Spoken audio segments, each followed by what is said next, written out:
de 50 000 $ de la part de Fiona. Elle a laissé un mot? Je vous aime. Ouais, elle est comme ça. Sous l'apparence d'une vie paisible, se cachait une fracture que personne n'osait révéler. Fiona sentit soudain une suffocation sans issue monter en elle. L'envie de fuir s'empara d'elle pour la première fois. Vous avez l'air intelligente, Fiona. Il est temps de dire au revoir à ces quartiers sud merdiques et d'enfin devenir une adulte. Debbie revint encore une fois chercher de l'aide face à ses problèmes insolubles. En poussant la porte, elle aperçut une valise prête à partir. Son cœur se serra violemment. Lip rentra à ce moment précis, tremblante de tout son corps. Un sentiment d'abandon l'envahit aussitôt. Ça y est, tu vas où?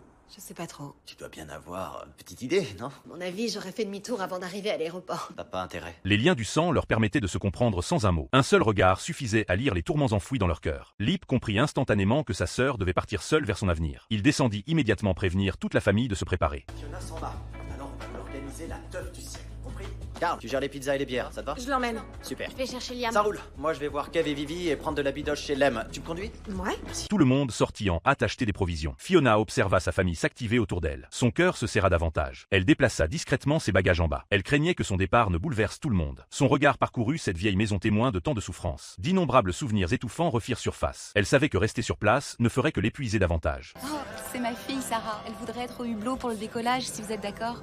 C'est la première fois qu'elle prend l'avion. Pas de soucis. Si elle vous embête, dites-le moi. Je suis sûre qu'elle m'embêtera pas. Moi aussi, c'est la première fois que je prends l'avion.